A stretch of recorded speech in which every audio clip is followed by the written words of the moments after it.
Hi all, this is part 2 of chapter 11. We are now talking about, in section 11.4, the global F-test.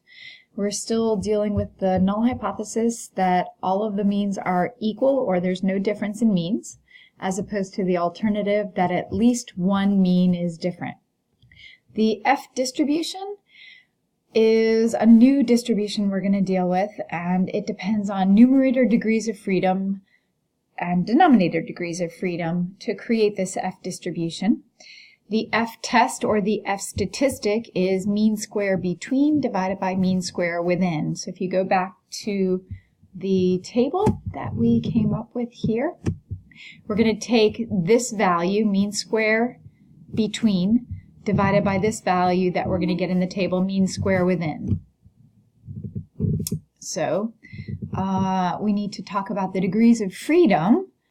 So now we're going to look at the weight gain of lambs as an example from 11.4.1. The null hypothesis is that there's no difference in the weight gain under the three different diets, and the alternative is that the mean weight gain is not the same for all three diets. If you look at the spread of diet 1, you can see this is the distribution with the mean of diet 1. Diet 2, this is the distribution of the weights of diet 2 with mean diet 2. This is the distribution of weights of diet 3 with a mean of diet 3. So diets 1 and 3 are relatively close in spread and mean. Diet 2 is a little bit higher, so the question would be, is there a difference in the weight gain under the three different diets? So here's our ANOVA table. If you look, there is the degrees of freedom because the diets, there are 3 groups, minus 1 is 2. The total number of observations is 12, so 12 minus 1 gives us the 11. Here is the mean square between, which is sum of squares divided by degrees of freedom. And here's the mean square within, which is sum of squares 210 divided by degrees of freedom 9. So our F statistic is mean square between divided by mean square within, which is 18 divided by 23.77. And this is a relatively small F statistic. And just like with all other types of statistics, a small t or chi-square or z all gives a large p-value. So you can see this is a very large p-value with a small F statistic. The mean square within is giving us the amount of residual. So this is very interesting to kind of compare all of the different pieces together from when we saw them in formulaic approach to the actual values incorporated in the diets. So here is my R. Now I wanted to show you, if we take these actual diet observations, here are the 3 from diet 1, the 3 from diet 2, the 3 from diet 3. If you notice, once again, like I explained before, if you name your data set with .csv, you can load it into R really easily. Okay, so here are my commands. So this is in the Word document, so if you wanted to copy them in for the chapter 11 notes in just the Word, you can copy them directly in. But this is the lambdiets.csv set that we're going to be running. So if you see the diets, you can see that this is the summary. There are 3 observations in diet 1, 5 and 2, and 4 and 3. And this is what I want to show you, that you can see that here is this F value that's calculated, and this is the P value for that F statistic.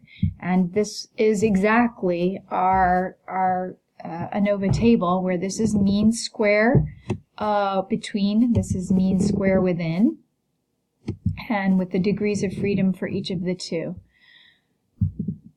So now we're going to go back and look at the notes, so just to continue on. So on the notes you'll see this is the output, and these are the interesting things that we're looking at, the F statistic and then the p-value are the output. Something else that we can come up with is this residual standard error, which is the degrees of freedom between. That's simply what we called S pooled. I told you I'd come back to that, which is the mean square within square root of that. So let's go back. So here is our mean square within 23.33. If we take the square root of that, then we would get this value. And this is the residual standard error, or what's called S pooled.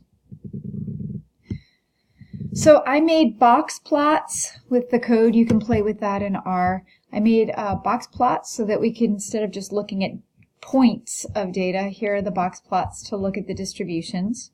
We can also look at the residuals, the QQ plot. The normality is slightly in question, if you notice right in here. It doesn't quite fit the lines, and also here. Finally, we can do residual of fitted values. So if we compare the fitted values to the residuals, then this is also a way of looking at the distributions to determine whether we would reject the null or fail to reject the null. And with a very large p-value, there's no compelling evidence that there is a difference in the mean weight gain of the lamb diets. So that's the biggest part of the technical parts of Chapter 11. Chapter 11, this is an optional bit. Some students in the past have decided to look a little bit further on their own into one-way randomized block design. So what this does is this adds in our mean, our total mean, our treatment effect, and then it adds one extra bit, which is this beta j, which is the block effect. With now we have the the random error of EIJK. That's something that you can look at on your own. One last thing that I'd like to say is that the ANOVA, analysis of variance, will help us to reduce our type 1 error of multiple comparisons pairwise. There are some actual pairwise types of tests that are outside of the scope of the class, the Bonferroni correction, Fisher's LSD, Tukey's HSD. There are different ones.